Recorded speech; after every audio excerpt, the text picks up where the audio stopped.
তোরা তো জানিস সুখী, আমি বাদিনীর ঘরে বাস করি। আমি কুলবতী সতী অবলা, মন চাইলে বধূর কাছে যেতে নারে। ওই পাপ ননদিনী আর শাশুড়ি আমায় কৃষ্ণ বলে কাঁদিতে দেয় না। সখীরে,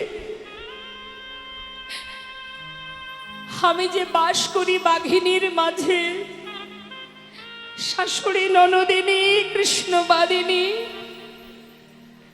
সারাদিন রন্ধনশালায় বসে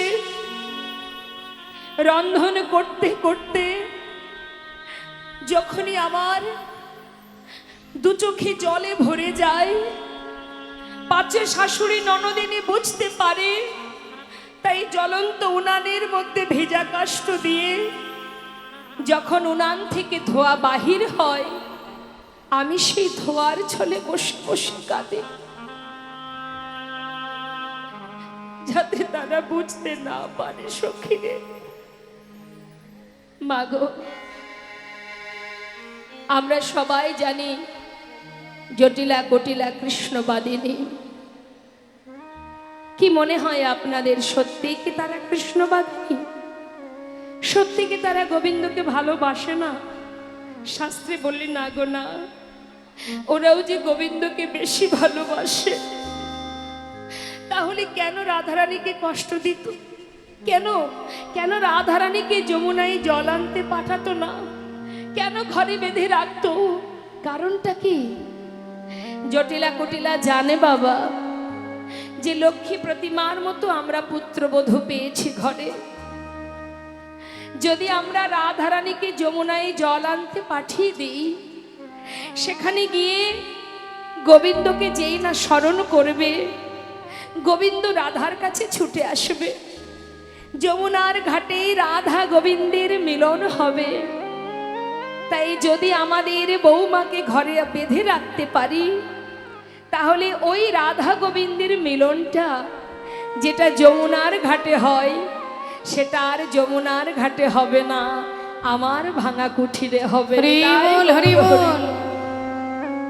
হয়তো আপনারা বলবেন, ঠিক আছে ঘরে বেঁধে রাখতো, ঠিক আছে, কিন্তু এত কষ্ট কেন দিত? নীল শাড়ি পরতে মানা, চোখে কাজল পরতে মানা, গগন পানে চাইতে মানা, কৃষ্ণ নামের ক পর্যন্ত বলতে মানা। এত লাঞ্ছনা গঞ্জনা কেন দিত? তারও কারণ আছে। জটিলা কুটিলা জানে গোবিন্দ সব সইতে পারেন, পারেন না দুটি জিনিস। একটা হলো কারোর মনের অহংকার, আরেকটি হলো কোনো ভক্তের চোখের জল। কেউ যদি দুফোঁটা বাড়ি বরিশন করতে পারে গোবিন্দ চরণে, যদি বলতে পারে দয়াময় করুণাময়, আমি জানি না কেমন করে তোমায় ভালোবাসতে হয়, আমি জানি না কেমন করে তোমার সেবা দিতে হয়, ভজনে জানি না, সাধন জানি না, শুধু তোমার কাছে আমার একটা বাসনা, আমি মনে প্রাণে তোমায় ভালোবাসি প্রভু। তুমি কৃপা করে তোমার চরণে আমায় ঠাঁই দিও।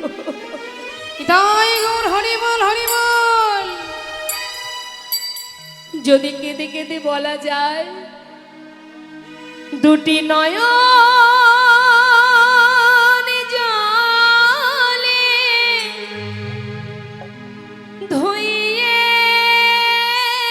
দেব, ওগো তোমার দুটি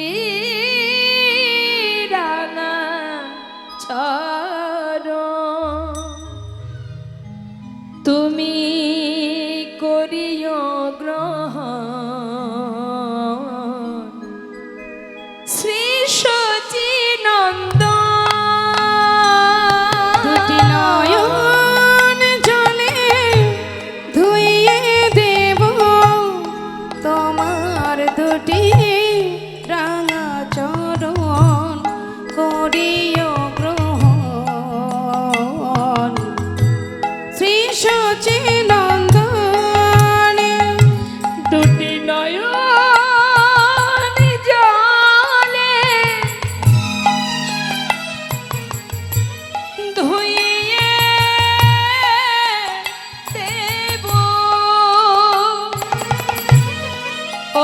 তোমার দুটি রাঙা চরণ করিও গ্রহণ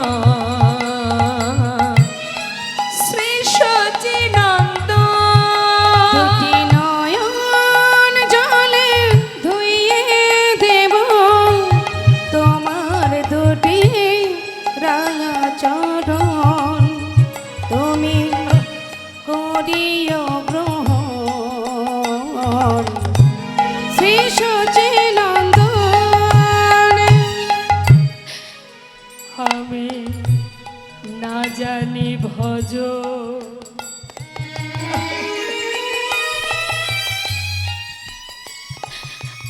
না জানি পুজ আমি না জানি ভজ আমি না জানি পূজা কোন গুণে পাব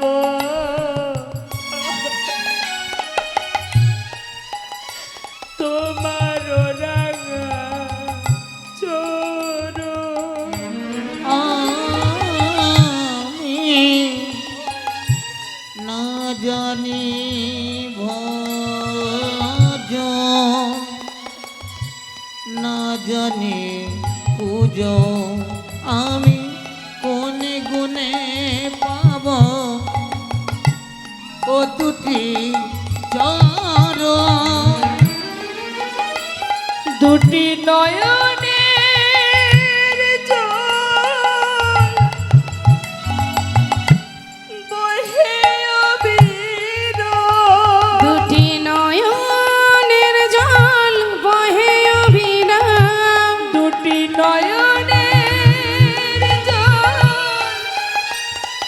ওগো বহে অবিরাম। হে প্রাণ গোবিন্দ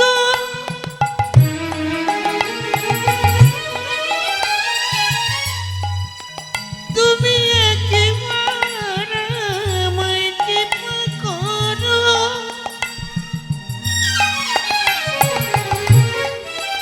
হে কৃপাময় করুণাময়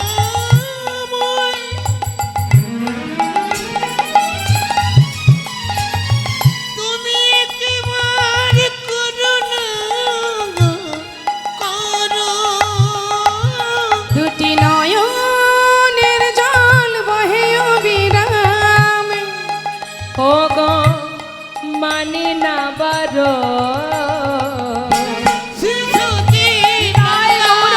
দুটি নয়ন জলে ধুইয়ে দেব তোমার দুটি রাঙা চরণ শ্রী সচিনন্দন। আচ্ছা বলুন দেখি তো বাবা, একটা গাছে তো অনেক ফুল ফোটে, সব ফুল কি গোবিন্দ সেবার জন্য ফোটে? লাগে কি সব ফুল গোবিন্দ সেবায়? আপনারা ফুল তুলতে গিয়ে সব ফুল কুড়িয়ে নিয়ে আসেন কি? যতটুকু হাতে পান ততটুকু তুলে নিয়ে আসেন, কিন্তু সবাই তো ফুটে আছে, সবাই কিন্তু গোবিন্দ সেবায় লাগলো না। নিতাই গৌর হরিব। রাধারানী সখীদের কাছে দুঃখ করছে, সখী ওই রূপে নয়ন দিয়ে আমার সকলই গেল, আমাতে আর আমি নেই। আর এখানে ভক্তরা মনে মনে চিন্তা করছে খাওয়া দাওয়া সব বোধহয় হয়ে গেল, আমাদের আর বোধহয় জুটবে না। সব গেল ওদিকে, সব ফুরিয়ে গেল, আমার আর হলো না।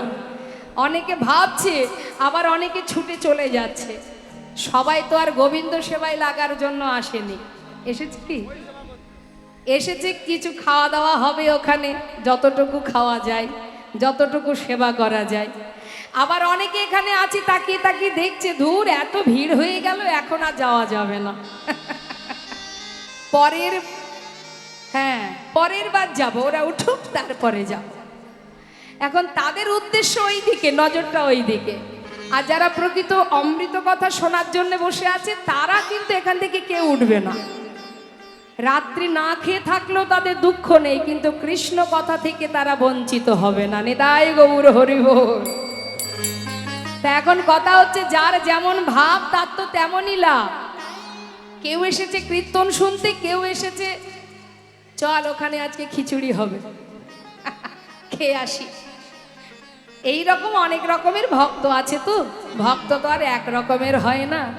সেই জন্যই তো বললাম মা, সবাইকে আর গোবিন্দ সেবায় লাগার জন্য আসে।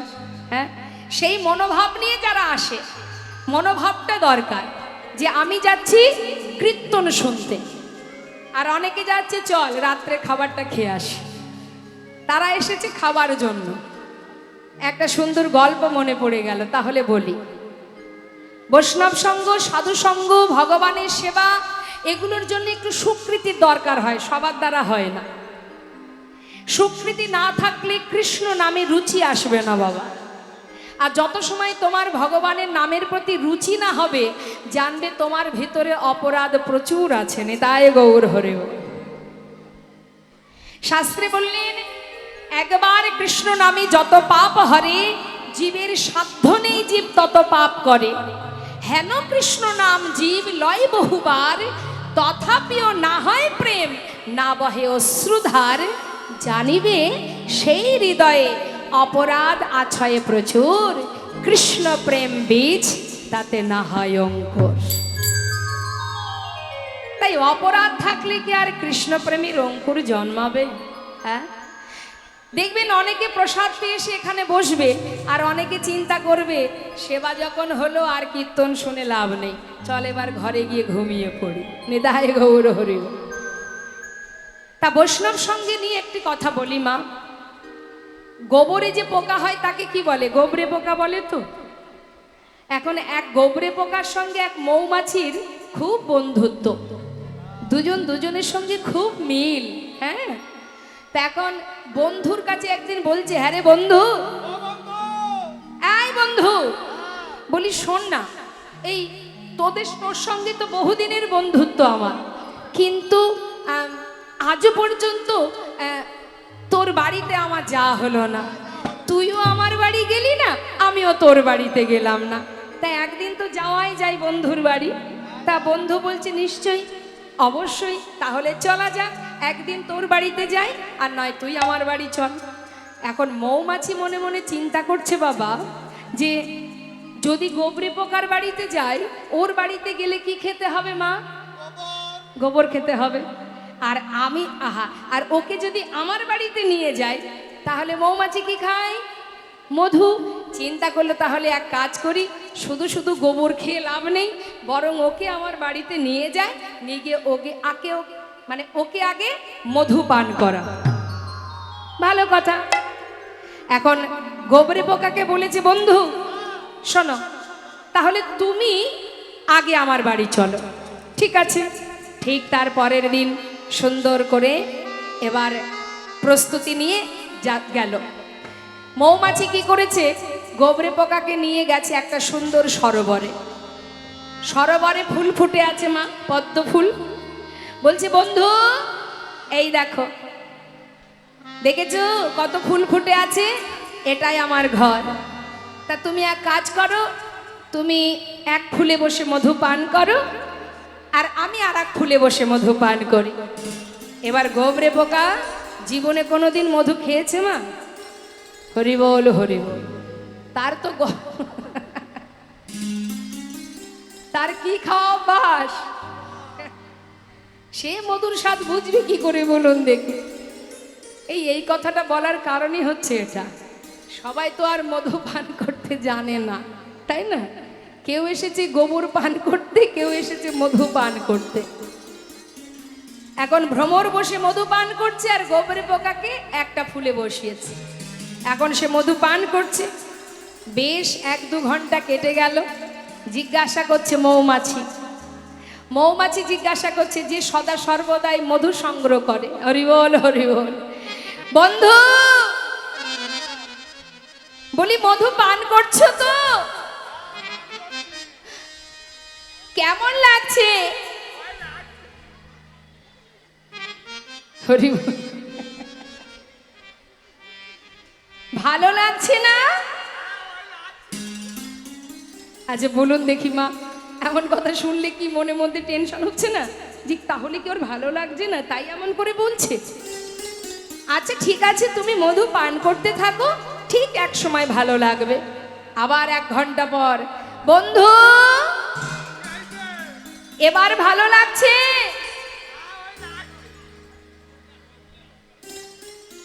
হরি বল হরি বল। আরে কেমন লাগছে? ওই খানিকটা গোবর গোবর আর খানিকটা মধু মধু। খানিকটা গোবর গোবর, খানিকটা মধু মধু, এ আবার কথা কি? আরে মধু তো মধুরই মতো হবে, তাতে আবার গোবর আসবে কোথা থেকে?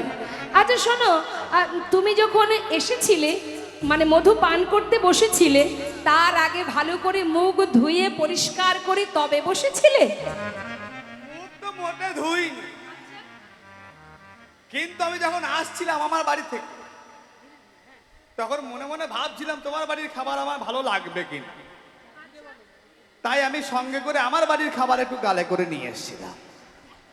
হরি বল। চিন্তা করলাম তোমার বাড়ির মধু যদি আমার ভালো না লাগে, তাই সাথে করে গালের মধ্যে করে কিছুটা গোবর ভরে এনেছিলাম। এখন মুখের মধ্যে গোবর আর মধু পান করছে, মধু ঢুকছে, গোবরের মধ্যে মধু গেলে কি হবে? কিছুটা গোবর কিছুটা মধু, মধুনি তাই গৌর হরি বল। তাই এখন এই জন্যই বলা মা, কেউ এসেছে মধু পান করতে, কেউ এসেছে সেবা করতে। তা বলছি শোনো, ওই ভালো লাগছে তবে কিছুটা গোবর কিছুটা মধু। তখন সেই বৈষ্ণব বলছে শোনো, আহা সেই মৌমাছি, এই যে এইভাবে পান করো না। বলি শোনো, ভালো করে জলে মুখ ধুয়ে মুখ পরিষ্কার করে শুদ্ধ হয়ে তারপরে মধু পান করো। আমার বিশ্বাস তোমার একদিন এই মধুর প্রতি স্বাদ তুমি অনুভব করতে পারো। হরি বল হরি বল। এখন মৌমাছির কথা মতো গোবরে পোকা ঠিক তার পরের দিন বন্ধুর বাড়িতে মানে সরোবরে ভালো করে মুখ ধুয়ে পরিষ্কার করে মনে মনে স্থির করলেন আজ আমি শুধু মধুই পান করব। এই ভাবনা নিয়ে ফুলের ওপরে বসেছে। শুরু হলো মধু পান করা, মধু আস্বাদন করছে। মধু পান করতে করতে মধুর নেশায় কখন মোহিত হয়ে গেছে, বিভোর হয়ে গেছে মধু পান করতে করতে। সারাদিন পর যখন সন্ধ্যা হতে যায়, মৌমাছি চিৎকার করে ডাকছে, বন্ধু বন্ধু তুমি কোথায়? চেয়ে দেখো বেলা যায়, এখনই ফুলের পাপড়ি বুঝে যাবে, শিগগিরই উঠে এসো। ফুলের ভেতরে সেই গোবরে পোকা বসে মধু পান করতে করতে মৌমাছির কথা শুনে বলে উঠলে, না এমন করে ডেকো না, আমাকে মধু পান করতে দাও,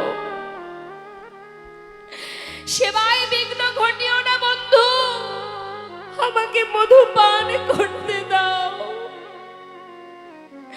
মৌমাছি চিৎকার করছে আর ভ্রমর ফুলের মধ্যে মধু পান করতে করতে কখন বিভোর হয়ে গেছে। কোনো কথায় আর তার কানে আসছে না। দেখতে দেখতে সন্ধ্যা হয়ে গেল আর ফুলের পাপড়ি বুঝে গেল। যেই না বন্ধ হয়ে গেল, সেই ফুলের মধ্যে গোবরে পোকা বাঁধা পড়ে গেল।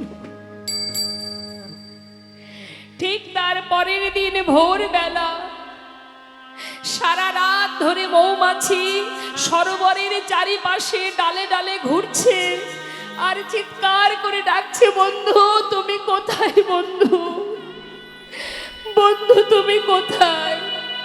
বন্ধু তুমি কোথায়?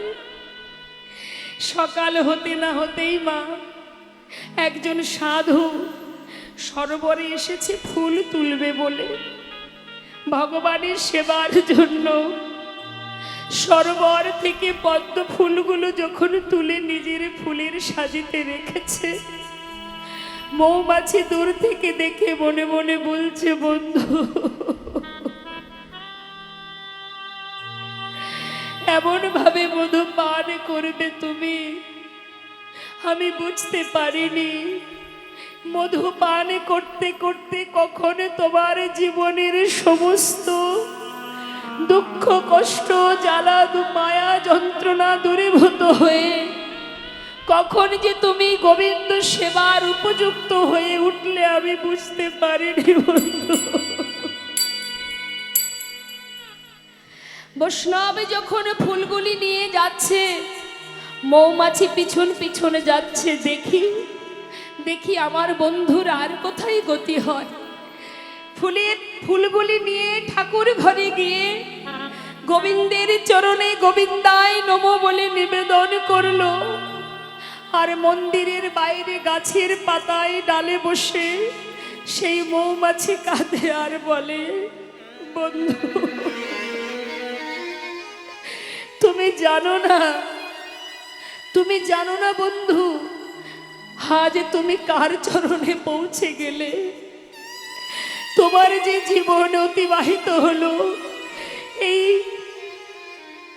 বৈষ্ণবের কৃপা পেলে, গোবিন্দের চরণ লাভ করলে। সারা রাত ধরে গাছের ডালে বসে আছে মৌমাছি।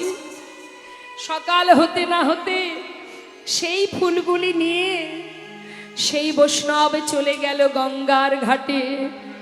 গঙ্গার ঘাটে গিয়ে গঙ্গার জলে ফুলগুলি সব ফেলে দিল।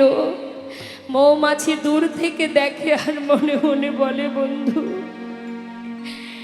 এতদিন আমি ফুলের মধু পান করি বটে, কিন্তু আমি যে সেইভাবে পান করতে পারিনি, যার কারণে আমি মধুর স্বাদ বুঝিনি।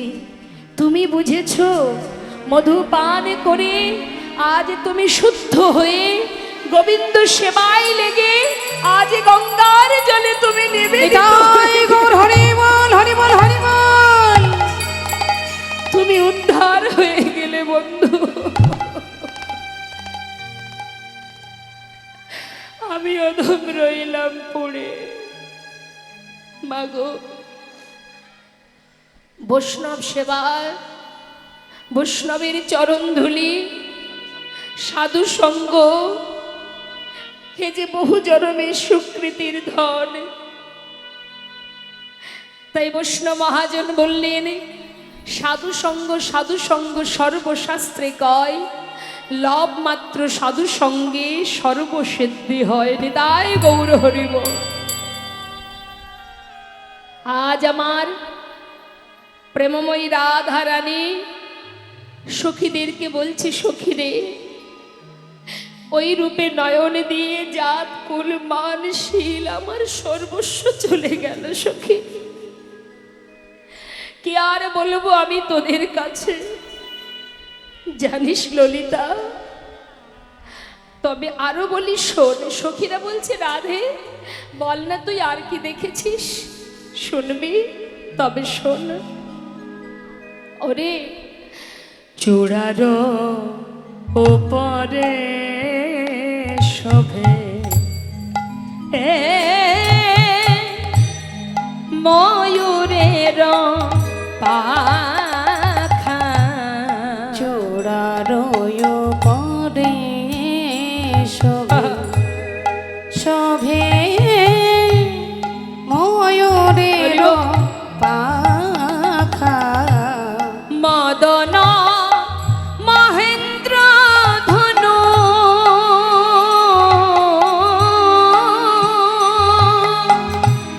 মদন মহেন্দ্র ধনু, কে বা দিল দেখা, মদন মহেন্দ্র ধনু,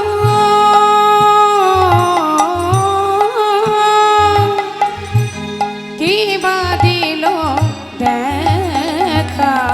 আহা ফুল ধনু না ইন্দ্র ধনু, সে যে ফুল ধনু না ইন্দ্র ধনু, আমি দেখব বলে নয়ন দিলাম বটে, দেখলাম ফুল ধনু না ইন্দ্র আমি ধনু। দেখব বলে নয়ন দিলাম বটে, ভালো করে দেখা হলো না রে। দেখব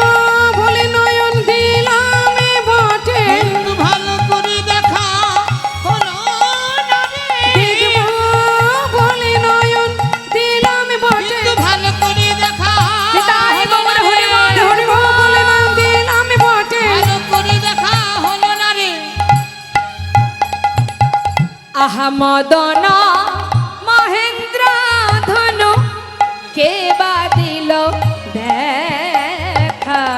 আজ কে বাঁধিল দেখা। ধরল গ্রহণ করো বলে হাতে ধরে পায়ে ধরে হরিনাম দেবে দাদা, তাতেও যদি সে গ্রহণ না করে তখন নিজে ধুলায় গড়াগড়ি দিয়ে তুমি নিজেই কাঁদবে আর নিজেই হরি বলবে। কত বড় দয়াল মাগো আমার নদিয়ার চাঁদ গৌর সুন্দর। আর সেই নদিয়াতেই আপনাদের জন্ম, এটা আপনাদের গর্ব যে প্রভু এখানেই এসেছেন, আপনাদের ঘরেই এসেছেন। হরিবল হরিবল। তাই আজ দেখুন বাবা, আজ আমার মহাজন বললেন ওগো সেই অপরূপ রূপের মানুষ যাকে দর্শন করলে এ জগতে আমার আপনার মতো হিন্দু ভক্ত শুধু নয়, কত মুসলমান ভক্ত যারা নিজেকে সঁপে দিয়েছে আমার গৌরচরণ, তার প্রমাণ পাশেই আছে, আপনারা সবাই জানেন। তো মাগো সম্রাট আকবর, নাসির মাহমুদ, আব্দুল করিম, চাঁদ কাজী, কাজী নজরুল ইসলাম কে না ভালোবেসেছে আমার গৌর হরিকে। হ্যাঁ, তাই আজ এক ভক্তের কথা একটু বলবো মা, যিনি চোখে দেখেননি, শুধু শ্রবণ করে ঘর ছেড়ে পথে নেমেছিলেন। সেই ভক্তটিকে ষড়গোস্বামীর মধ্যে একজন গোস্বামী, যার নাম রঘুনাথ দাস গোস্বামী, যার পিতা ছিলেন গোবর্ধন দাস, যিনি ছিলেন মস্ত বড় জমিদার। তাহলে জমিদারের পুত্র হলো এই রঘুনাথ দাস। অর্থের অভাব নেই, সুখের অভাব নেই, জীবনে অনেক সুখ স্বাচ্ছন্দ্য নিয়ে তার জীবন কাটছে, তাই না বাবা? তাহলে এই জগতে আমরা যেমন সর্বক্ষণ ভগবানের কাছে কামনা করি যে তুমি আমাকে সুখে রাখো, ভালো রাখো, আমার শরীর ভালো রাখো, স্বামীকে ভালো রাখো, ছেলে মেয়ে ভালো রাখো, সংসার ভালো রাখো, আমরা তো সুখের কামনা করি, তাই না? দেখুন ওখানে কি হচ্ছে, দেখুন ঠিকঠাক বসতেই পারছে না, তা কীর্তন শুনবে কি করে? এখনো বসাটাই ঠিক হলো না, বসা ঠিক হতে হতে সকাল হয়ে যাবে, আবার ঘরে ফেরার সময় হয়ে যাবে।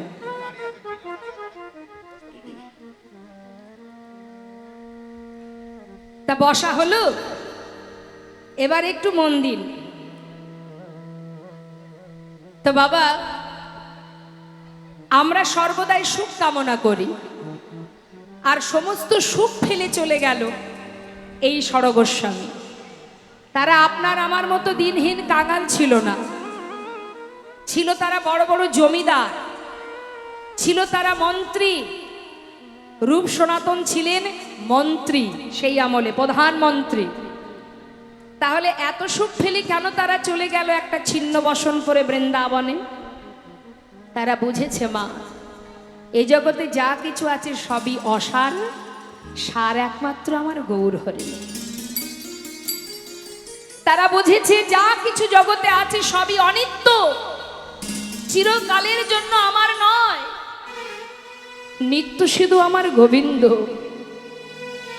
তাই তো তারা আপন ঘরের সন্ধানে সকাল সকাল ফিরে গেছে। সেই এক ভক্তের কথা বলবো, ষড়গোস্বামীর মধ্যে এক গোস্বামী, গোবর্ধন দাসের একমাত্র পুত্র। জন্ম হবার সাথে সাথে বাবা মা স্থির করলেন সন্তানের যেন ভগবানের পদে মতিগতি থাকে। তার সন্তানকে ভগবানের পদে মতিগতি করাতে যদি হয়, জেনে রাখবেন ঘরের মধ্যে রেখে দিলে কখনো ভক্তি জন্মায় না।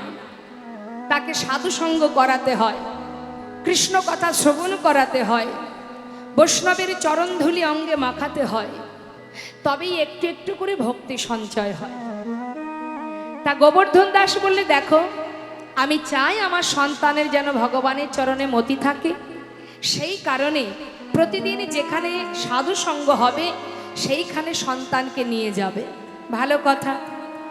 গোবর্ধন দাসের কথা মতো তার স্ত্রী প্রতিনিয়ত ছোট্ট ছেলেটাকে নিয়ে যেখানে সাধু সঙ্গ হয় মা, সেখানে নিয়ে যায়।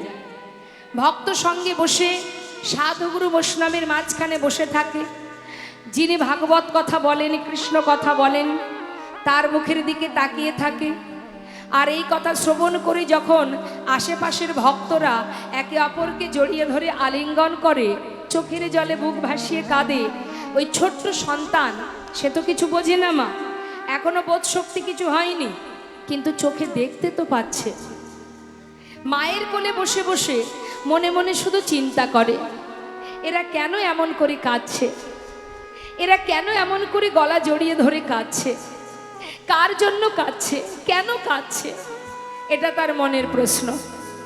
মাকে জিজ্ঞাসা করে, মা এরা কাঁদছে কেন?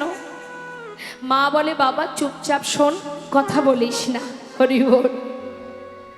এইভাবে ছেলে যখন একটু একটু করে একটু বড় হলো, একটু বোধ শক্তি হলো, বোঝার মতো শক্তি যখন হলো, সে কিন্তু মায়ের কোলে বসে ওই সাধুদের মাঝখানে বসে বসে মনে মনে ভাবে, যার কথা শ্রবণ করে এরা সবাই কাঁদে, তাহলে সে কোথায়,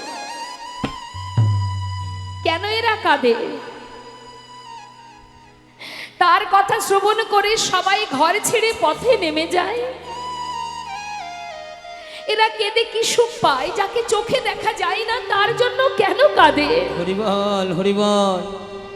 তারপরে যখন আরো বড় হলো মা, তারপর তার মনের মধ্যে প্রশ্ন জেগে গেল, আচ্ছা যার কথা শ্রবণ করে জগতের জীব ঘর ছেড়ে পথে নেমে যায়, যার রূপের কথা গুণের কথা শ্রবণ করে যোগী মুনি ঋষি যুগ যুগ ধরে বনে জঙ্গলে ধ্যান তপস্যা করে, রূপের কথা যদি এত মধুর হয়, তার গুণের কথা যদি এত মধুর হয়, না জানি সাক্ষাৎ দর্শন আরো কত মধুর। শিশুকাল থেকে যার কথা শুধু শুনেই গেলাম, একবার যদি তাকে সাক্ষাৎ দেখতে পেতাম। পথে পথে কৃষ্ণ কৃষ্ণ কৃষ্ণ বলে ঘুরে বেড়ায়। গোবর্ধন দাস চিন্তায় পড়ে গেল, কি সর্বনাশ, ছেলেকে ভগবানের চরণে মতিগতি করাতে গিয়ে ছেলে তো দেখছি পথের পাগল হয়ে গেল। এমন করে যদি পথে পথে ঘুরে বেড়ায়, তাহলে আমার জমিদারি কে রক্ষা করবে? ও ছাড়া তো বংশে আর কোনো সন্তান নেই। বিলম্ব না করে গোবর্ধন দাস গ্রামের গণ্যমান্য ব্যক্তিকে বাড়িতে ডেকে তাদের সঙ্গে আলোচনায় বসলো। তোমরা বলো না, আমার সন্তানের এখনো অবস্থা, আমি কেমন করে সন্তানকে ঘরে বেঁধে রাখবো? ও ছাড়া যে বংশ রক্ষা করার মতো আর কেউ নেই, এই জমিদারি কে রক্ষা করবে? এই কথা শুনে সবাই মিলে বললেন, দেখো তোমার সন্তানের যার প্রতি মন একবার চলে গেছে, ওকে ঘরে বেঁধে রাখা বড় কষ্ট। একটা শেষ চেষ্টা করে দেখতে পারো, যদি তুমি তোমার পুত্রকে বিবাহ দিয়ে দিতে পারো। অনেক সময় দেখা যায় কি, ভালোবাসার বন্ধনে আবদ্ধ হয়ে গেলে হয়তো ঘরে ছেড়ে আর কোথাও নাও যেতে পারে। ভালো কথা। বিলম্ব না করে গোবর্ধন দাস তিনি তাড়াতাড়ি করে খুঁজতে আরম্ভ করলেন। খুঁজতে খুঁজতে এক সুকন্যার সন্ধান পেয়েও গেলেন। দেরি না করে শুভ দিন দেখে তার সন্তানের সঙ্গে তার সেই কন্যার বিবাহ দিলেন। বিবাহের পর ছেলেকে আর বৌমাকে নিয়ে ঘরে এলো গোবর্ধন দাস। বিবাহের পরের দিনটাকে কি বলে মা? কি বলে? কাল রাত্রি। সেই কাল রাত্রিতে শ্বশুর মশাই নতুন বৌমাকে কাছে ডেকেছে, ডেকে বলছে, মা আমার কাছে এসো, আজ আমি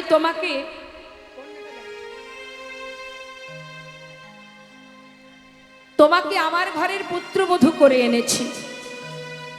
কেন জানো?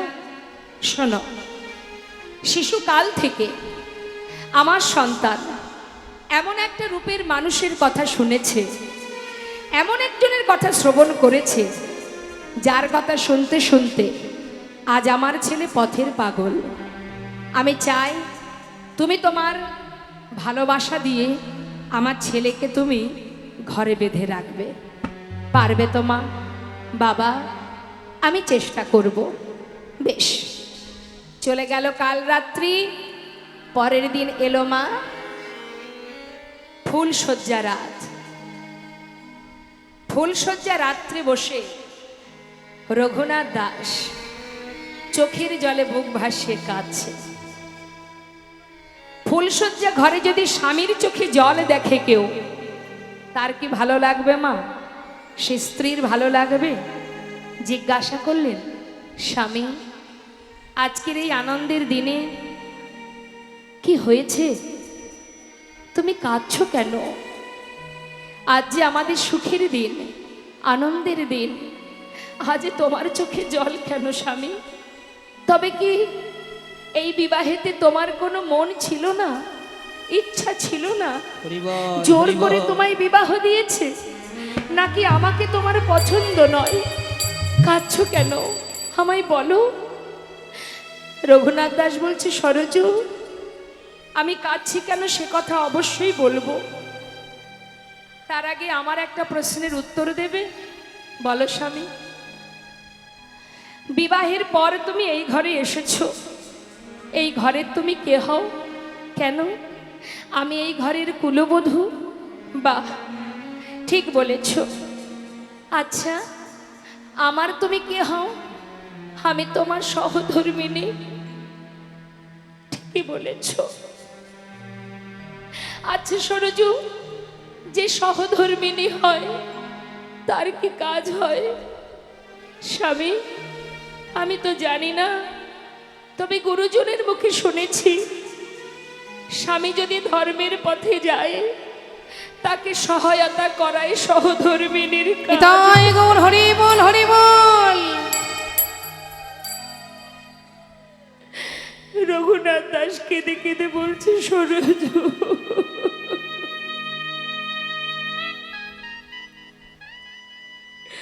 তুমি একদম ঠিক বলেছ। জানো সরজু, আজ আমি কাঁদছি কেন জানো?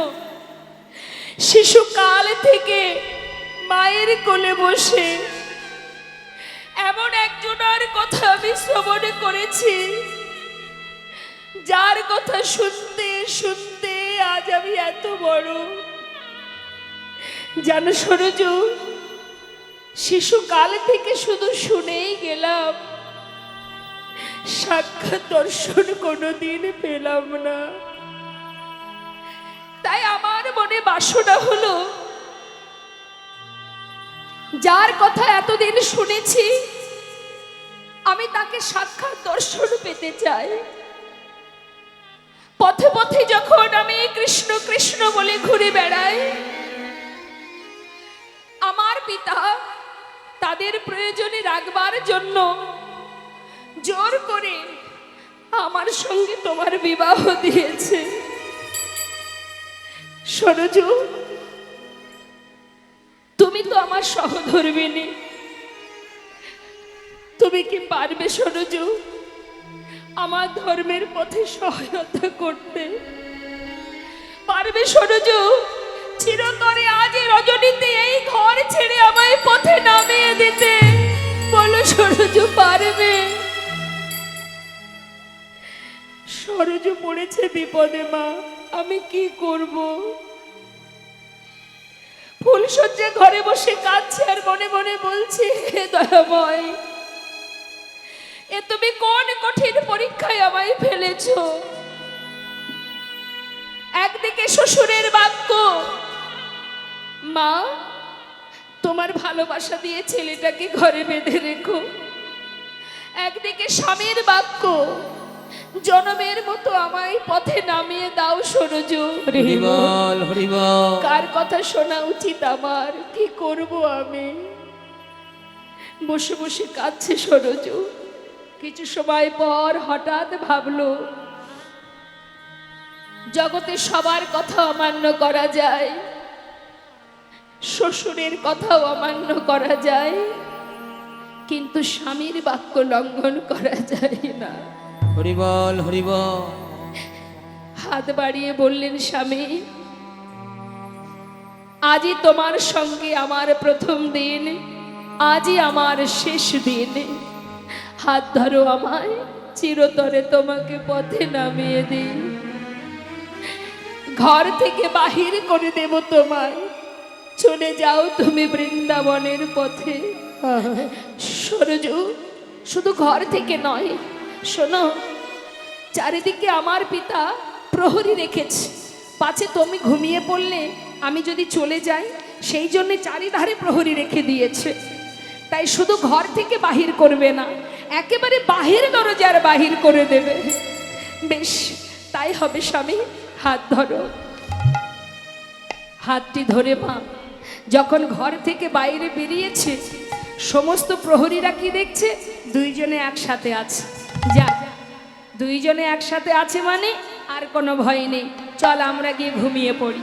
সবাই যে যার মতো ঘুমিয়ে পড়েছে। আর সেই সময় সরজু স্বামীর হাতটা ধরে একদম নির্জন, কেউ কোথাও নেই, ধীরে ধীরে পথের ধারে গিয়ে স্বামীর চরণটা বুকের মধ্যে জড়িয়ে ধরে নয়নের জলে বুক ভাসিয়ে কাঁদছে আর বলছে, স্বামী, এখনো তোমার ভালোবাসা আমি পাইনি। তবে একটা কথা স্বামী, যে ভালোবাসা নিয়ে, যে শুদ্ধ প্রেম নিয়ে আজ তুমি ঘর ছেড়ে পথে নেমেছ, যার চরণে পাবার জন্য তুমি উন্মাদ পাগলের ন্যায় ছুটে যাচ্ছ, আমার বিশ্বাস একদিন না একদিন তোমার এই ভালোবাসা তার কাছে তোমায় পৌঁছে দেবেই দেবে।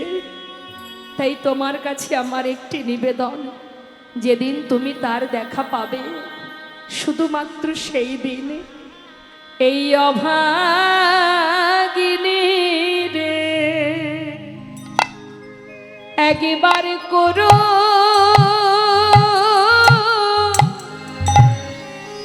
করো সেদিন অভাগিনী রে একবার করো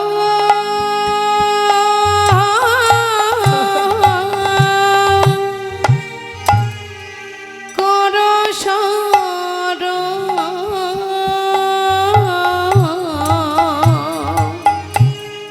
যেদিন পাবে তুমি, পাবে তুমি ওই গোবিন্দ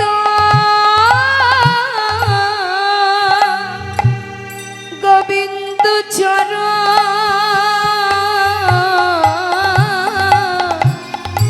সেদিন ভাগিনী রে একবার করো করো যেদিন পাবে তুমি, গাই গৌর হরিবল হরিবল হরিবল। পাবে তুমি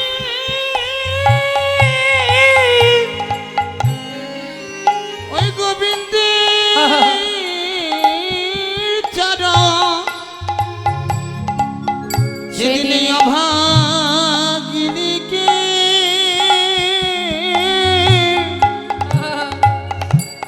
একবার করো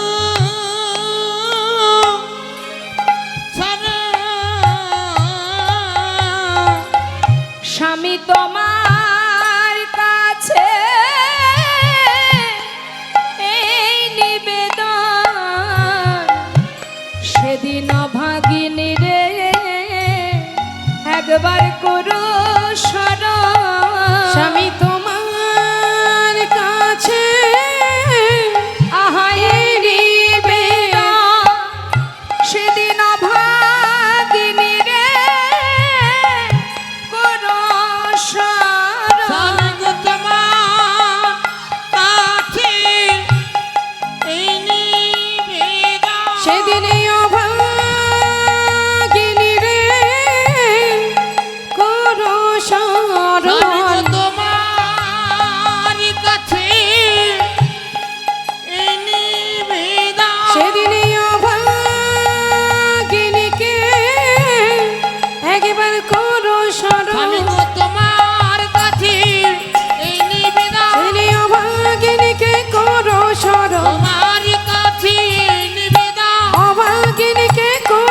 শরণ এই অভাগীনকে নিতাই গৌর হরিব।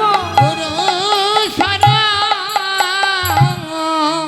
মাগো, ইন্দ্রদেব যার অহংকার ছিল, তা ইন্দ্রকে তার অহংকার দূরীভূত করেছিল আমার সেই অনাদি আদি গোবিন্দ, যিনি কাম বিজয়ী মদন। তা তিনি সেই মদনের অহংকার দূরীভূত করেছিলেন। শুধু তাই নয়, আবার ইন্দ্র তারও অহংকার ছিল, দেবরাজ ইন্দ্রকেও তার অহংকার দূরীভূত করেছিলেন আমার গোবিন্দ। তাই আজ বলছে শ্রীমতী রাধারানী, সখীরে আমি বুঝতে পারলাম না যে আমি কাকে দেখলাম, কি দেখতে কাকে দেখলাম। চূড়ারও উপরে শুবে ময়ূরেরও পাখা, মদন মহেন্দ্র ধনুকে বা দিল দেখা। এই যে মাথার উপরে যে চূড়াটা, তার উপরে যে ময়ূরের পাখাটা, তা আমি বুঝতে পারলাম না এটা মদনের ধনু নাকি ইন্দ্রধনু। নিতাই গৌর হরিবোল হরিবোল। সখীরে কি আর বলবো তোদের কাছে, বদন কমল কিয়ে কিয়ে পূর্ণমিক চাঁদ, বদন কমল কিয়ে কিয়ে পূর্ণমিক চাঁদ, অধর বান্ধুলি কিয়ে। আমার বান্ধুলি মানে কি? বান্ধুলি ফুল দেখেছেন? হরে কৃষ্ণ। বান্ধুলি ফুল দেখেছেন কখনো? দেখেননি তো? এটা হচ্ছে বাংলা ভাষায় বলে বান্ধুলি ফুল, কিন্তু এর ইংলিশ নামটা আপনারা জানেন, সেটা হচ্ছে যাকে বলে টাইম ফুল। হ্যাঁ জানেন, এই টাইম ফুলকে বলা হয় বান্ধুলি ফুল। তা গোবিন্দের যে ঠোঁট দুটি, ঠোঁটটা দেখলে যেন মনে হচ্ছে একটা বাধুলি ফুল ফুটে আছে। রাধারানী বলছে, সখীরে অধর বান্ধুলি কিয়ে কিশলয় ছাদ, অধর বান্ধলি কিয়ে কিশলয় ছাদ, কিশলয় ছাদ, বদন কমল কিয়ে পূর্ণমিক চাঁদ। বলছে বদনটা দেখলে যেন মনে হলো একটা পূর্ণ চাঁদের উদয়। আর অধর বান্ধুলি কিয়ে কুশলয় ছাদ। সখীরে এই যে সুন্দর ঠোঁট, ঠোঁটের মাঝখানে কে আছে জানিস? তাহে অতি সুমধুর মুরলিক শানে, তহে অতি সুমধুর ওই মুরলিক তানে, ভাঙিল আখির লাজ সান্ধাইল কানে, ভাঙিল আখির লাজ সন্ধ্যাইল কানে, সখী নয়ন যুগল কিয়ে কিয়ে ভ্রমর বিরাজে, নয়ন যুগল কিয়ে কিয়ে ভ্রমর বিরাজে, অলক্ষিতে দাংশয়ে যুবতী হিয়া মাঝে, ওই নয়নলোকিতে দাসায়ে যুবতীর হিয়ার মাঝে, যুবতীর হিয়ার মাঝে, বলি দংশন করে গো, দংশন করে গো, দংশন করে গো, দংশন করে গো, প্রাণ গোবিন্দের নয়ন ভ্রমর দংশন করে গো, নয়ন ভ্রমর দংশন করে গো, যুবতীর হৃদয় পদ্মে দংশন করে গো, যুবতীর হৃদয় পথে দংশন করে গো, অলক্ষিতে দংশায়ে যুবতী হিয়া মাঝে, ওই না যুবতীর হিয়ার মাঝে। ওমা ভ্রমর ফুলের উপরে বসে মধু পান করে, আজ আমার রাধারানী বলছে সখী আমার বধূর নয়নে যুগল যেন মনে হচ্ছে দুটো ভ্রমর বসে আছে। এমন ভাবে যুবতী অর্থাৎ আমার দিকে তাকিয়ে আছে, দেখলে যেন মনে হচ্ছে এই যুবতীর হৃদয় পদ্মে ওই নয়ন ভ্রমর এমন ভাবে দংশন করছে। একটা ভ্রমর ফুলে বসে মধুপান করলে তার জ্বালা হয় কিনা আমি জানি না, কিন্তু ওই নয়ন ভ্রমর যখন আমার হৃদয় পদ্মে বসে দংশন করছে, আমার যে তখন জ্বালা হচ্ছে সখী। ওই কলিনাশাবাসী সর্বনাশাবাসী যে বাঁশির সুরে আমি শাশুড়ি ননদিনী বাদিনীর ঘরে না পারি রইতে, না পারি বধূর কাছে যেতে। সখী লাজ লজ্জা কুল শীল মান সর্বস্ব হরে নিয়েছে ওই মোহনিয়ার মোহনবাসী। বল না সখী ললিতা, এখন আমি বাজবো কেমন করে? জানিস সখী, আমি আরো কি দেখলাম।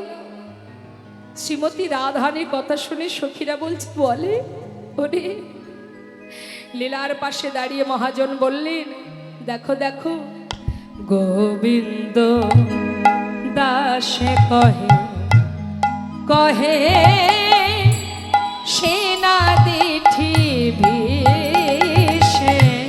গোবিন্দ দাসে কহে কহে সেনা দিঠে বিষে।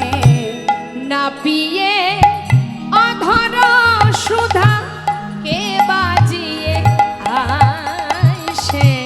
না পিয়ে অধর সুধা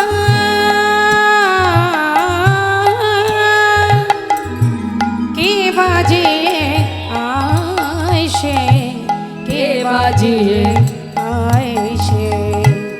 মহাজন বললেন, দেখো এমন অধর সুধা যে পান না করেছে তার মানব জনমে বৃথা। নেতায় গৌর হরি বল।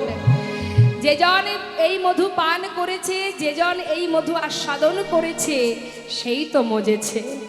রাধানী বলছে, সখী রে, আমি আমার বধুর কণ্ঠে যে গলার এই কণ্ঠে যে ফুলের মালা, আমি জানিস কি দেখলাম?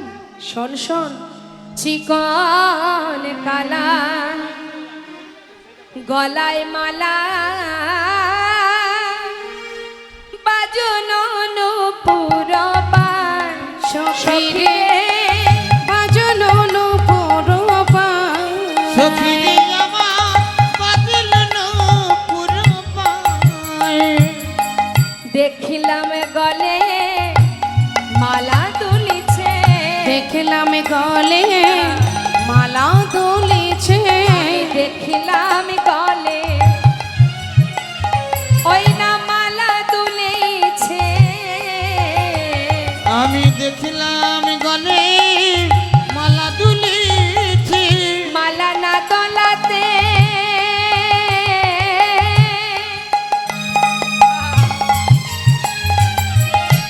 আপনি দলে। সখী রে দেখলাম গলে মালা দুলিছে। মালা না দোলাতে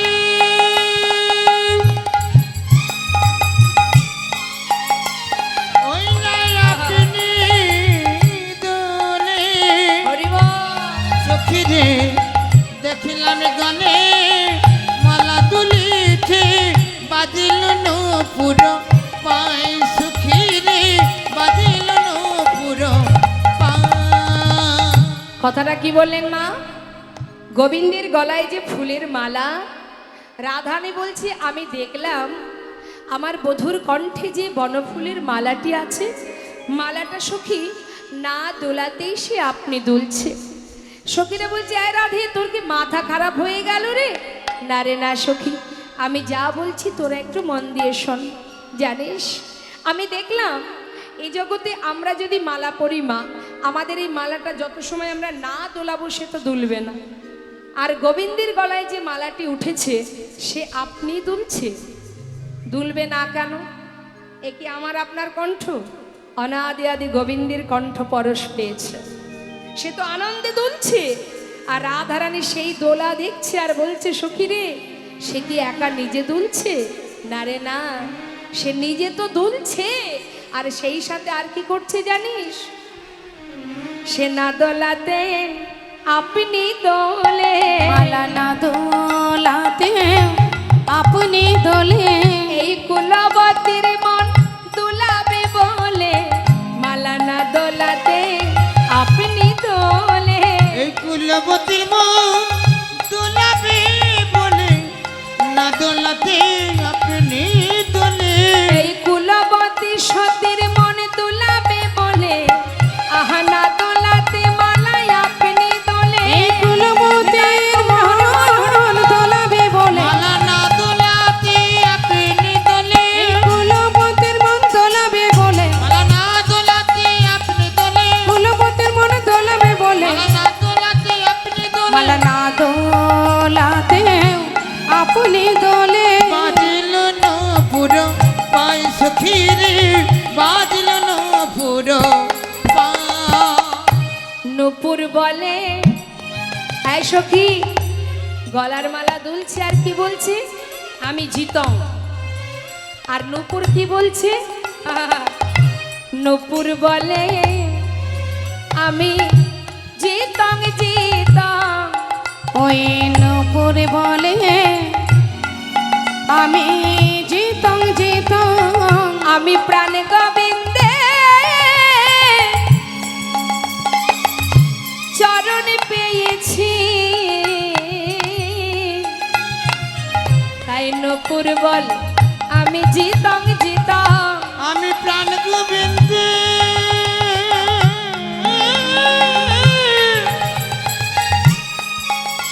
চরণ পেয়েছি, নূপুর বলে জিতাং জিতাং। আবার মালা বলে, আমি জিতং। ওই নূপুর বলে, আমি জিতং। ওই না মালা বলে, আমি জিতাং। নূপুর বলে জিতাং জিতাং। বাজন নূপুর সখী রে পায়। আমার বাজিল নূপুর পায়। তো মা, মালা বলছে আমি জয়ী, নূপুর বলছে আমি জয়ী।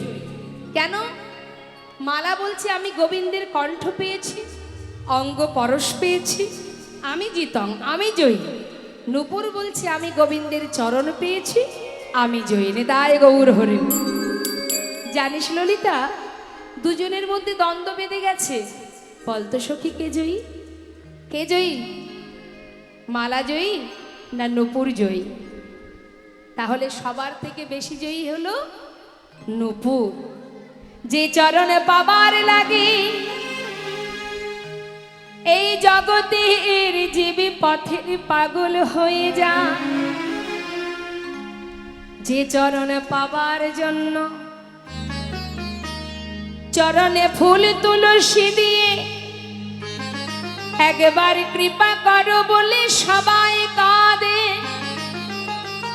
যার চরণে পাবার লাগি ঘর ছেড়ে বনে বনে যুগে যুগে ধ্যান তপস্যা করে, আজ সেই চরণ পেয়েছে নূপুর। আমি গোবিন্দের চরণ পেলাম, আমি চরণের নূপুর হয়ে রুনু ঝুনু বাজিলাম। হরিবল হরিবল। আমি জয়ী, আমি ধন্য, আমি খুশি। সেই তো জগতে ধনী যে জন গোবিন্দ চরণ পেয়েছে। রাধানী বলছে সখী রে, কি আর বলবো আমি তোদের কাছে। জানিস ললিতা, চিকন কালার গলায় মালা বাজন নূপুর পায়, সেই অপরূপ রূপ দর্শন করে আমার কি অবস্থা, ওই চূড়ার ফুলে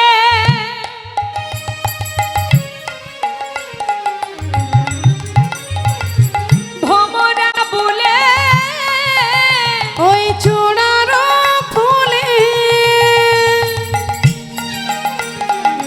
ভ্রমরা বলে তেরছ নয়নে যায়। সখী রে আমার তীরথ নয়নে চাই, সখী রে তীরথ নয়নে চাই। সখী বাঁকা চাহনি, ওই বাঁকা নয়নে ওই না বাঁকা চাহনি, সখী রে বাঁকা নয়নে দেখলাম বাঁকা চাহনি, বাঁকা নয়নে দেখলাম বাঁকা চাহনি বাঁকা নয়নে। ও মা আস্তে, কেউ যদি আপনার দিকে সোজাসুজি তাকায় তাতে কিন্তু কোনো কিছু মনে হয় না, কিন্তু কেউ যদি বাঁকা করে মানে আর চোখে যদি কেউ কারোর দিকে তাকায় তার অবস্থা কি হবে? সে গোবিন্দ এতটাই চতুর মা, সমস্ত ব্রজললনার মনকে হরণ করেছেন বাঁকা চাহনিতে। নেতায় গৌর হরি বল। তা এমন ভাবে বাঁকা করে তাকিয়ে আছে রাধারানীর দিকে, শ্রীমতী রাধারানী বলছে সখী রে কি আর বলবো তোদের কাছে, বাঁকা চাহনি বাঁকা নয়নে, আর ওই চাহনি দর্শন করে কি হলো? কেউ যদি বাঁকা করে তাকায়, কি গো মা মন গলবে তো? হ্যাঁ মন গলে যাবে।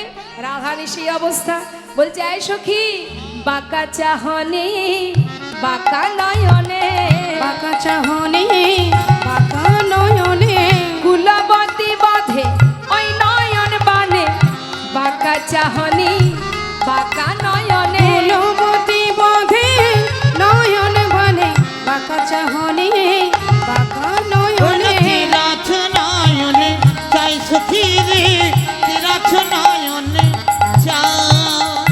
কি আর বলবো তোদের কাছে সখী রে, সেই বাঁকা নয়ন দর্শন করে আমার কি অবস্থা।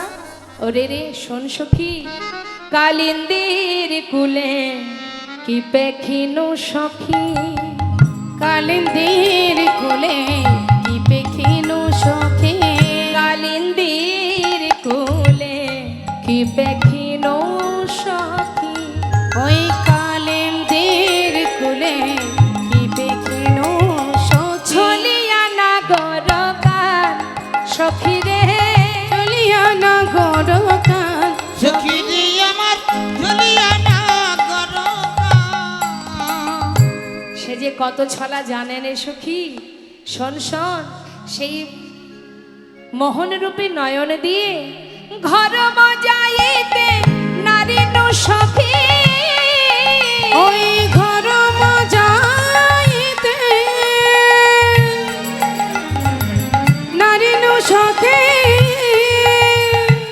আকুল করিল প্রাণ সখী রে আমার আকুল করিল প্রাণ, সখী রে আমার আকুল করিল প্রাণ। ঘরে যেতে মনে চাই না সখী, আমার ঘরে যেতে মনে চাই না সখী। বলে বলো ললিতা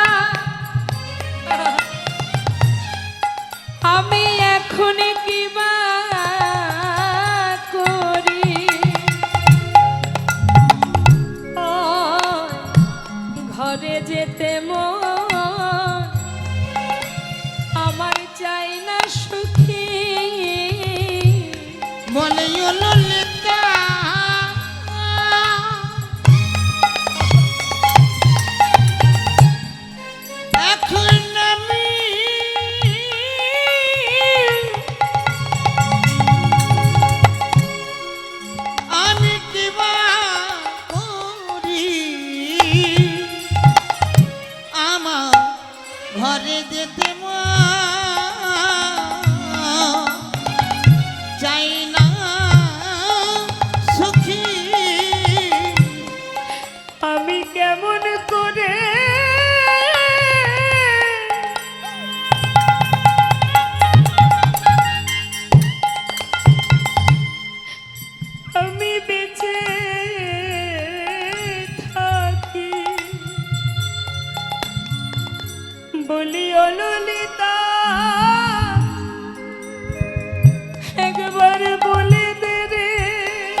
সখী ঘরে যেতে মন চাই না সখী।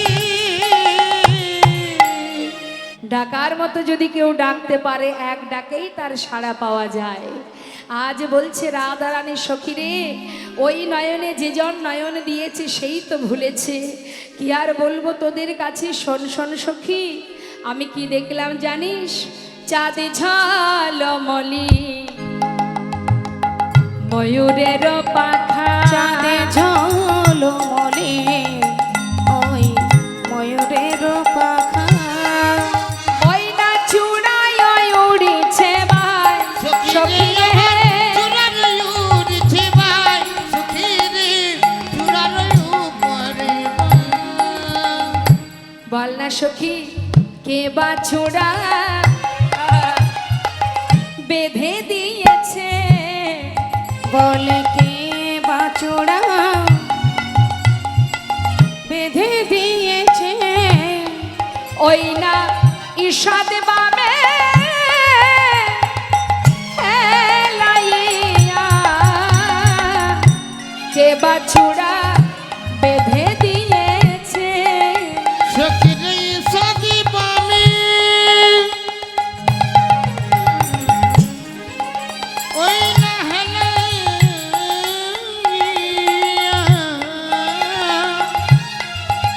সখী রে কে বাছরা বেঁধে দিয়েছে? ওই না চূড়ায় ওই উড়েছে ভাই সখী রে আমার চূড়ায় উড়েছে বা, সখী রে চূড়ার উড়েছে ঈশাদ হাসিয়া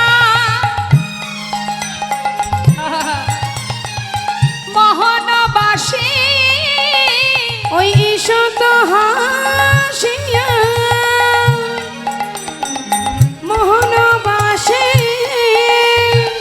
মধুর মধুর বাই। সখী রে আমার মধুর মধুর বাই, সখী রে মধুর মধুর বাই। ও মা, ঈশাদ কথার অর্থ কি জানেন? একটু বাঁকা। বলছে মাথায় যে চূড়াটা বেঁধেছে, মাথায় যে চূড়াটা সেটাও বাঁকা, বাঁকা করে বাঁধা। কি গোবিন্দের মাথার চূড়াটা দেখবেন একটু বাঁ দিকে বেঁকানো। কেন? রাধারানী পাশে আছে, যে বাম দিকে কে আছে? আশ্রয় তত্ত্ব রাধারানী। রাধার চরণ পাবার জন্য তার চূড়াটা একটু বাঁকা করে হেলানো। হ্যাঁ, তাহলে তার চাহনি বাঁকা, নয়ন বাঁকা, চূড়াটাও বাঁকা।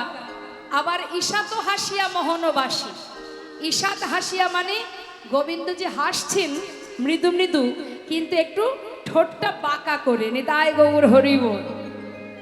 মনে করুন কেউ যদি আপনার সামনে হা হা হা হা করে হাসে, তাতে কিন্তু কেউ কিছু ভাববে না বাবা, বা তাতে কেউ ভুলবেও না। কি ভুলবে? মন গলে যাবে এমন যদি কেউ হা হা করে হাসে। কিন্তু কেউ যদি মুচকি মুচকি হাসি দেয়, ঠোঁটটা বেঁকিয়ে যদি হাসি দেয়, ওই বাঁকা হাসি দেখলে কে না ভুলবে বলো দেখি? বলছি সখী রে, ঈশাত হাসিয়া মোহনবাসী মধুর মধুর বাই। আর ওই মধুর মধুর মুরলীর ধ্বনি করছে, মৃদু মৃদু হাসি দিয়ে একটু বাঁকা করে হাসছে, তো তাই না দেখে আমার কি হলো? সখী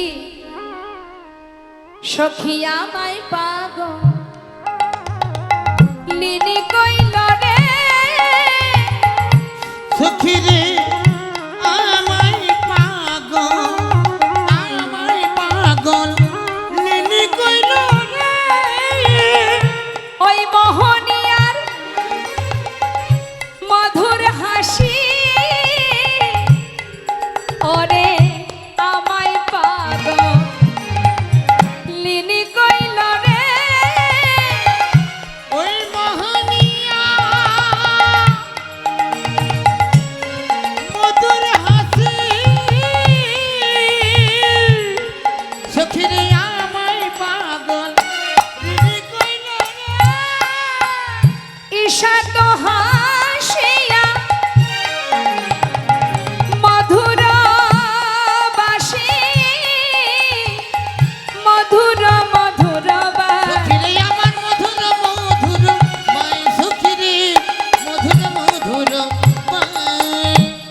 রসেরু ভরে অঙ্গনা ধরে কেলি কদম্বেতে হেলা, কুলবতী সতী যুবতী জনার পরাণ লইয়া খেলা, শ্রবণ চঞ্চল মকর কুণ্ডল বিন্ধলে পিয়ালবাস, রাঙায় উৎপলে নয়ন যুগল নিছনে গোবিন্দ দাস।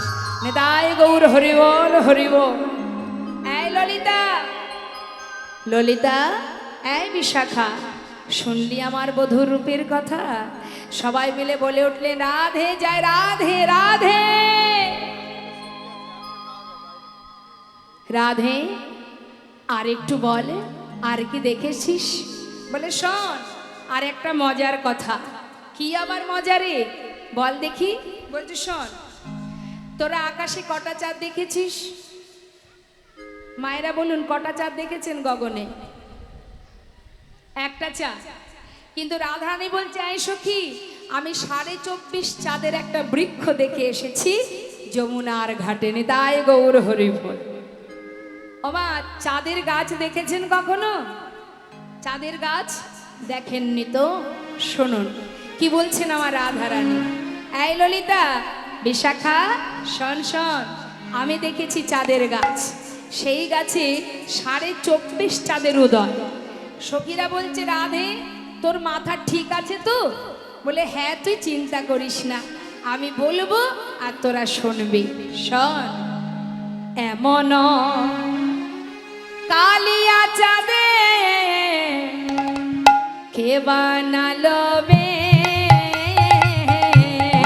সখী রে, এমন কালিয়া চাঁদে কে বানালো বেশে? অকলঙ্ক কুলেতে, অকলঙ্ক কুলেতে কলঙ্ক বলবে কে বানাইলো আর অকলঙ্ক কুলেতে কলঙ্ক পড়বে, কলঙ্ক পড়বে। গগনেতে একই চাঁদ একমাত্র জানি, একমাত্র জানি। ওই না গগনে একই চাঁদ একমাত্র জানি, একমাত্র জানি। আবার ঘাটের কোলে চাঁদের গাছ, হাটের কোলে চাঁদের গাছ, কেরপি লয়ানি, কেরপি লয়ানি। ওই না ঘাটের কুলে চাঁদে গাছ কেরুবিল আনি, কেরুবিল আনি। কেউ কখনো দেখেছিস কি? কেউ কখনো দেখেছিস কি? ওরে চাঁদের গাছ চলতে জানে, কেউ কখনো দেখেছিস ওই না কি? চাঁদের গাছ চলতে জানে, কেউ কখনো দেখেছিস নাকি? এই রাধে, গাছ কি আবার চলতে জানে নাকি? হ্যাঁ, বলি তুই ঠিক দেখেছিস? কি দেখতে কি দেখেছিস তার ঠিক নেই। আরে না রে না, শোন, তোরা দেখেছিস কি না বল। না, আমরা কখনো দেখিনি। দেখিস নিস তো? আচ্ছা তাহলে শোন, বল না, দেখিসনি যখন, কেউ কখনো শুনেছিস কি? কেউ কখনো শুনেছিস কি? চাঁদের গাছ চলতে পারে, কেউ কখনো শুনেছিস কি? চাঁদের গাছ চলতে পারে, তোরা কেউ কখনো শুনেছিস কি? বলছি আমরা তো তাকে কখনো চাঁদের গাছ কখনো দেখিও নি, আবার শুনেও নি। তুই দেখেছিস? তুই বল। তাহলে শোন সখী রে, আমি কি দেখলাম জানিস? আমি দেখলাম 10 চাঁদ নাচে গায়, মুরলীর রন্ধে, মুরলীর রন্ধে। ওই না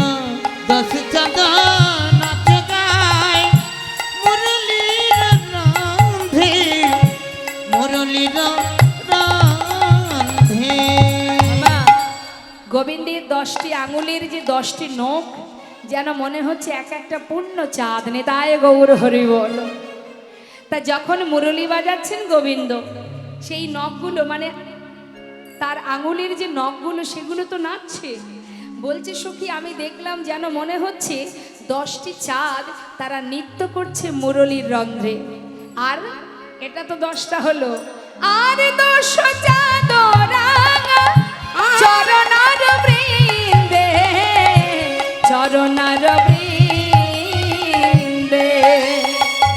আর 10 চাঁদ রাঙা চরণার বৃন্দে, চরণার বৃন্দে।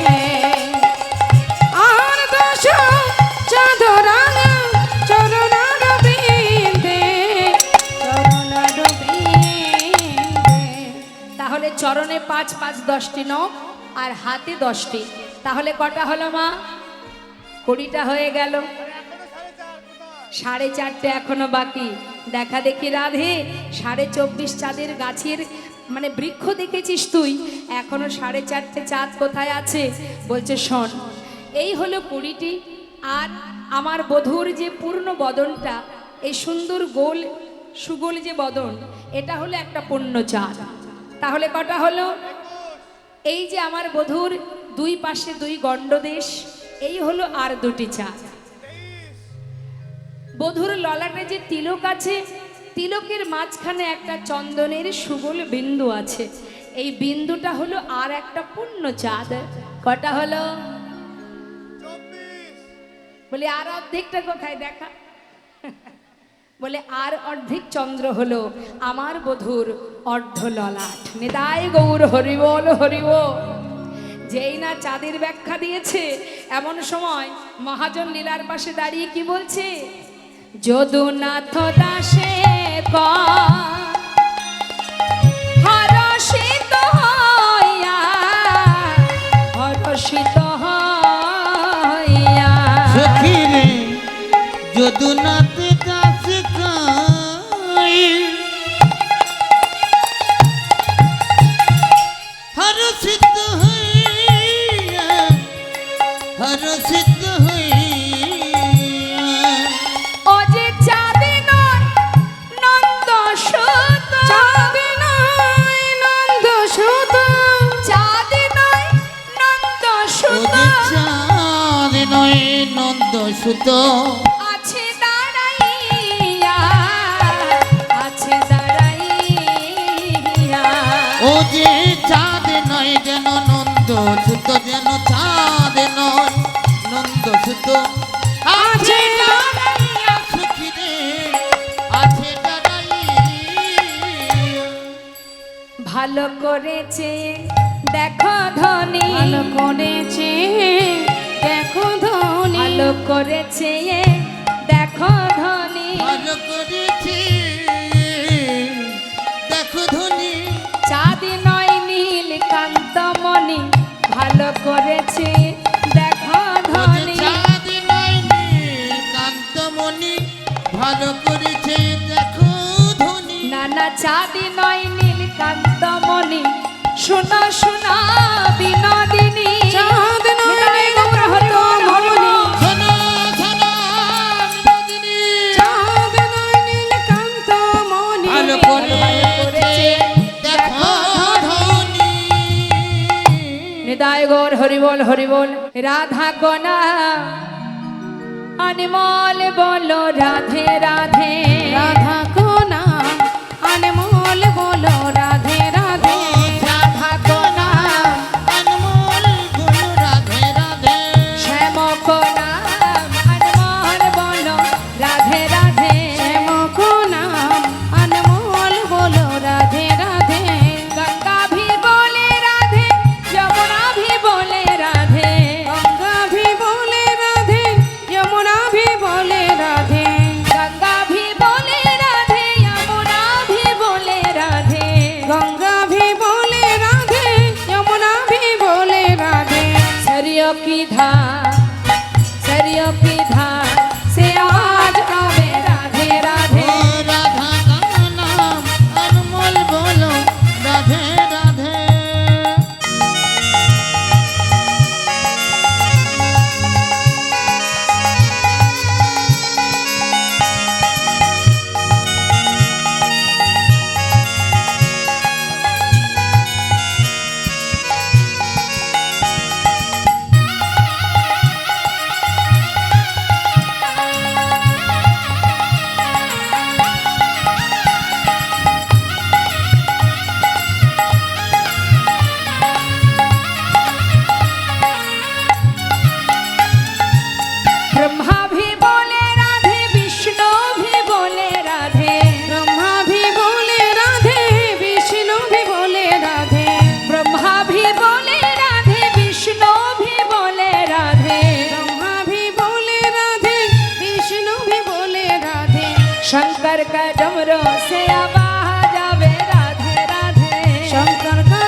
का मंडल से आवा